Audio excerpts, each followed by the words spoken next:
আমরা আরেকবার দেখে নিই কীভাবে ক্ষেত্রফলের দিকটি নির্ধারিত হয়। ভেক্টর এ, এটি ভেক্টর বি, এবং এই হলো ক্ষেত্রফলটি।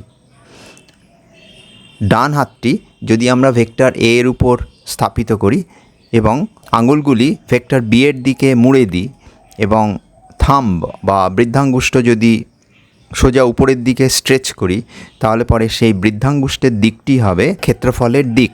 অর্থাৎ আমরা এইভাবে গেছি এ থেকে বি এর দিকে, তাহলে পরে এন হ্যাট হলো ক্ষেত্রফলের দিক।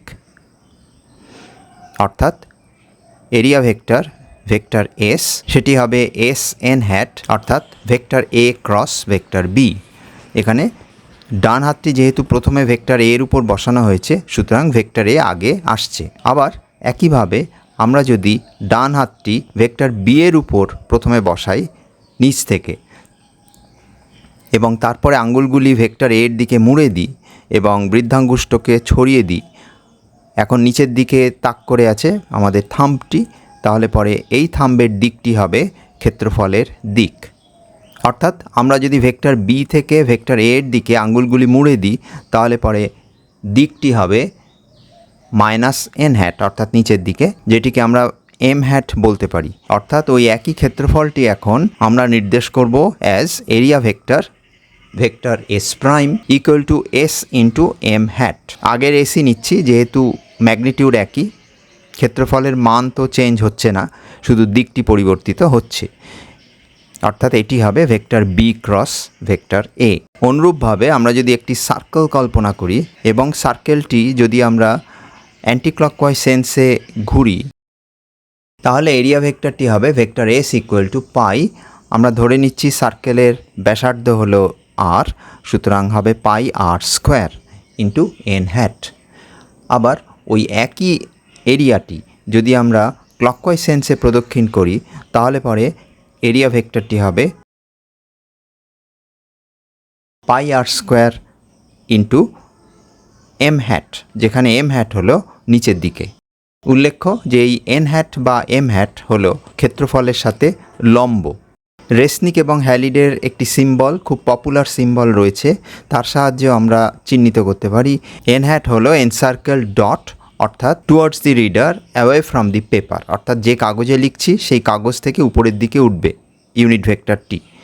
আর এম হ্যাট হলো এনসার্কেল ক্রস, অর্থাৎ যে কাগজে লিখছি সেই কাগজের ভিতরে ঢুকছে, অর্থাৎ এটি হলো into the paper away from the reader. আমরা একটি গুরুত্বপূর্ণ বিষয় লক্ষ্য করছি যে এরিয়া ভেক্টরের দিক নির্ভর করছে আমরা কিভাবে এরিয়াটির কিনারা বা এজ বা কন্ট্যুর প্রদক্ষিণ করছি, অর্থাৎ এটি হলো অবজারভারের উপর নির্ভরশীল। এই ধরনের ভেক্টরকে বলা হয় সিউডো ভেক্টর অথবা অ্যাক্সিয়াল ভেক্টর। সুতরাং আমরা লিখতে পারি cross product gives us axial or pseudo vector. It depends upon sense of traverse of contour, অর্থাৎ এটি হলো অবজারভার ডিপেন্ডেন্ট।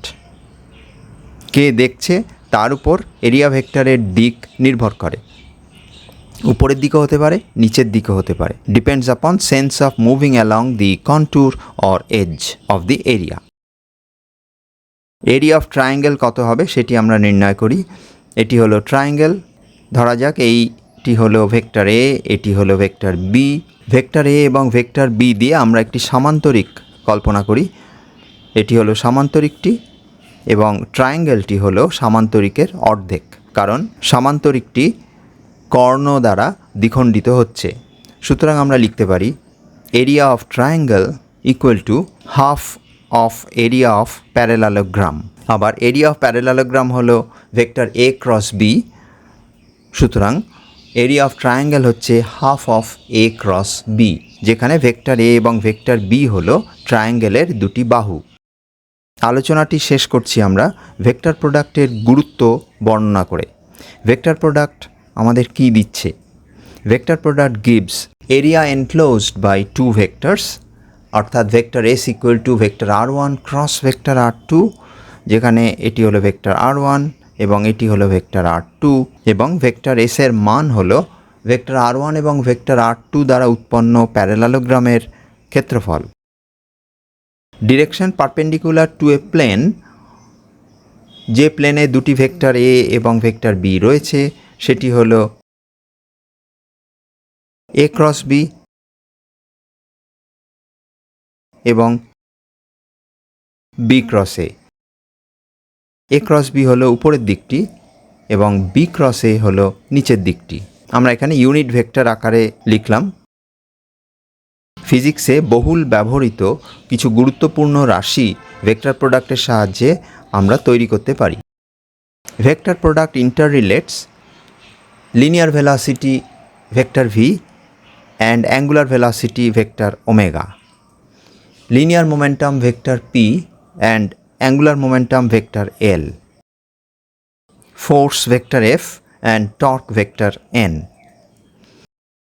এবং ইন্টাররিলেশনগুলি হলো এই রকম: vector V equal to omega cross vector R, vector L equal to R cross P এবং vector N equal to R cross F. অর্থাৎ linear কোয়ান্টিটির সাথে অ্যাঙ্গুলার কোয়ান্টিটির যে সম্পর্ক সেটি ভেক্টর প্রোডাক্টের সাহায্যে আমরা পাই। একটি গুরুত্বপূর্ণ বিষয় উল্লেখ করে আমরা আলোচনাটি শেষ করি। Displacement vector R, velocity vector V, linear momentum vector P এগুলি হলো পোলার ভেক্টর, কারণ এরা অবজারভার ডিপেন্ডেন্ট নয়, এরা অবজারভার ইন্ডিপেন্ডেন্ট। অর্থাৎ যে দেখছে তার উপর এদের দিক নির্ভর করে না। কিন্তু ভেক্টর ওমেগা অর্থাৎ অ্যাঙ্গুলার ভেলোসিটি, ভেক্টর এল অর্থাৎ অ্যাঙ্গুলার মোমেন্টাম, এগুলিকে বলা হয় অ্যাক্সিয়াল ভেক্টর অথবা সিউডো ভেক্টর। অর্থাৎ এগুলি হলো অবজারভার ডিপেন্ডেন্ট, যে দেখছে তার উপর এদের দিক নির্ভরশীল। অর্থাৎ যদি আমরা অ্যান্টি ক্লকওয়াইজ সেন্সে রোটেট করি তাহলে পরে এই হবে ভেক্টর ওমেগা এবং ভেক্টর এলের দিক। কিন্তু যদি ক্লকওয়াইজ সেন্সে রোটেশন হয়, অর্থাৎ একটি পার্টিকেল যদি ক্লকওয়াইজ সেন্সে ঘুরতে থাকে তাহলে পরে তার অ্যাঙ্গুলার ভেলোসিটি, অ্যাঙ্গুলার মোমেন্টাম হবে এই দিকে। অর্থাৎ সবসময় রাইট হ্যান্ড রিলেশন মেনটেন করে আমরা দিকটি নির্ণয় করব এবং যে দেখছে তার উপর নির্ভর করবে দিকটি কোন দিকে হবে।